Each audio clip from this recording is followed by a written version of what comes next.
Hey, everybody. Creating content is one of the most important things you can be doing in your online business. And for some people, it's very, very time consuming and frustrating, hard to keep up with consistency, and even more difficult to figure out what to write about and what to post. So today we're going to add to the Back to the Basics series, and we're going back to the basics, posting on social media.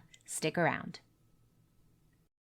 You're listening to Marketing Tips with Meliss podcast.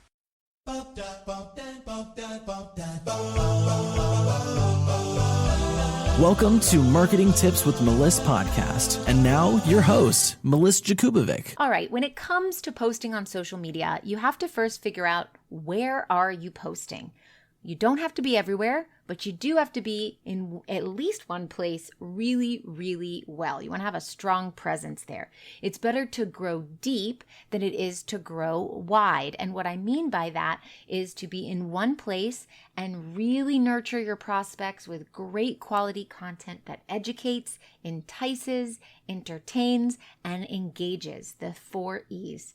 And it's more important to do that than to be on every single social media platform, posting all the time and really having a hard time keeping up with it.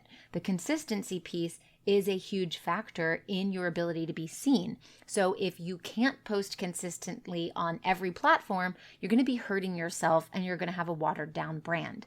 Not only that, you shouldn't post the same exact content across all of your platforms, because then there's really no incentive for any of your followers to follow you on all your platforms because they're just getting the same type of content. And on top of that, every single platform has a different style of content that they reward the algorithm for posting. So what I mean by that is, on TikTok, you want to post videos. When you post videos, the algorithm's going to boost that. Same with on Instagram. Whereas on Facebook, if you're posting in groups, the algorithm's going to boost that. So you just need to have different content, different types of content, the form of content on every single platform. And that's a lot of hard work to do, especially if you're a one-woman show and you don't have a team supporting you. So pick one platform and grow deep there. Post there all the time in all the different formats that are recommended, and make sure that content really does connect with your target market. So that means if you're on Facebook, for example, now we need to figure out where we're posting. Do you want to post on your personal page? Do you want to post on your business page? Do you want to post in your own Facebook group? Do you want to post in other people's Facebook groups? That all depends on your strategy. But I will say this. If you're going to post on your business page, it's okay to have branded content. It's okay to have your logo and all of that. If you're going to post on your personal page, not so much. It's not really okay to have branded content. You're building a personal brand. So you want to be personable because it's actually your personal page. So we want to see behind the scenes. We want to see what's going on in your life. We want to know what you're struggling with. We want to know what you're succeeding at and how we can celebrate you. Things that your family and friends and potential clients would want to learn about you. So that's more your personal page. Your business page is going to be about your events that you're hosting. Maybe it's some personal content, but not usually. You can have your logo there. Maybe it's a flyer. Maybe you're talking about a great podcast episode that you were a guest on and things like that. Now, when it comes to posting content that actually matters, that actually converts into clients, you have to talk about what your audience is thinking about. So what questions are your audience asking? When people ask questions in my Facebook group, the Spiritual Women Entrepreneurs group, maybe I do a live training and there's questions that come underneath them. I might answer it in 1 or 2 sentences, but then I screenshot it, and you know what I do with it? I add it to my potential podcast topic list, and I create a podcast episode about it. Or when I'm posting content on my personal page, I might write a very lengthy explanation to the answer to that question, because that's what my audience wants to know. So you want to talk about, post about, write about, vlog about, make videos about what your audience is thinking about, which is much easier to do when you know your audience inside and out. You know what they're struggling with, you know what they want, you know what you can help them achieve. and you want to educate them on those things. So make a list, a running list of all the questions you get asked all the time, or scroll through some Facebook groups that have your audience and take all those questions that you see and add them to a list. This becomes content that you can use later on. So what does your audience actually need to know about that you can teach on? That's another thing to really understand. So for example, if you are a gluten-free coach to people who are brand new into the gluten-free world, there might be things that you know that they need to know and they don't know they need to know it yet. So they might not be asking those questions because they don't know they need to know those questions, those answers yet. So you want to make a list of what your audience needs to know and start educating them. When you're educating on your topic, people are going to start to understand your belief system, what you're thinking about, how you operate, and you're kind of indoctrinating them into your mindset so that when it comes time to make a sales pitch, they already know exactly why you're pitching this thing because they believe with you, just like you've been teaching them to believe, that this is important. So explain to them what they need to know, and more importantly, explain to them why they need to know it. Are you tired of trying to figure things out on your own and then finding expensive solutions online? I've got just the thing for you. Check out all my business building and mindset kits. They're jam-packed with value. Starting at just $7, they'll help you take the actionable steps you need to get your business moving in the right direction. Visit learn.abundantstrategy.com to see the ever-growing collection of kits. Happy learning! A great way to do this is to make a post about the questions that they need to know.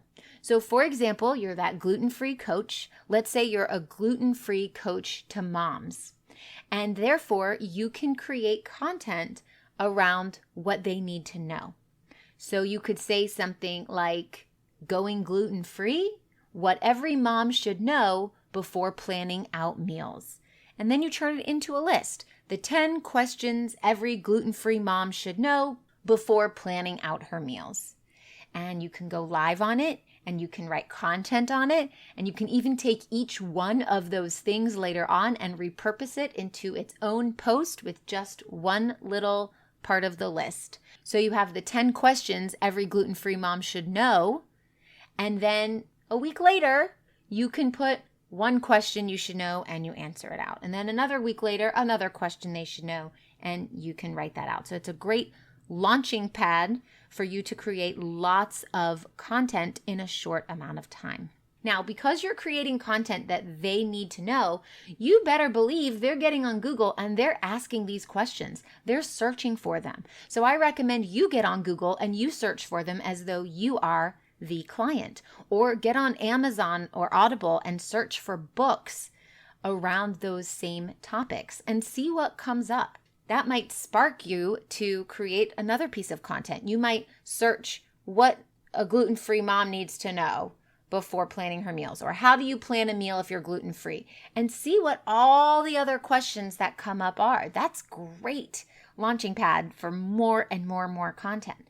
Or maybe you're doing it in the Amazon book section, and now you get 10 books that pop up. What are the titles of those books? Maybe you can create content around the titles of those books. Now, I'm not saying read all the books and plagiarize what you see. I'm saying this is a great way to spark brainstorming power floating through your mind so that you can create more and more content, because you do have to be consistent when you are creating content. It's that consistency piece where people get all these different touch points and learn about you and what you do from all these different angles that are going to help people say, wow, she's knowledgeable and I really need to work with her. So you want to use the keywords that they're searching for that you find in the Amazon books section, or you find in Google, or you can do this in the search bar of any of your social media platforms and see which hashtags come up.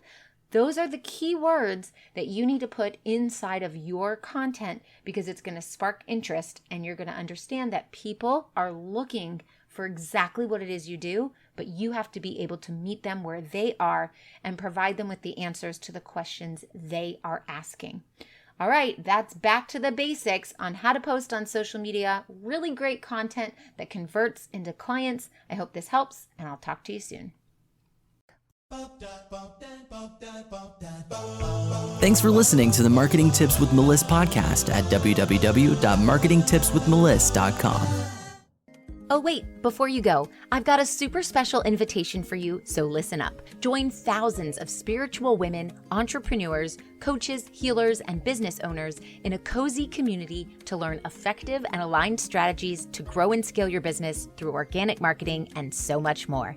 And for a limited time, when you join my free community, you will also get a free copy of my book, Abundance of Aligned Clients and Consistent Income. Join the Spiritual Women Entrepreneurs community at spiritualwomenentrepreneurs.com to claim all your free gifts. See you on the inside.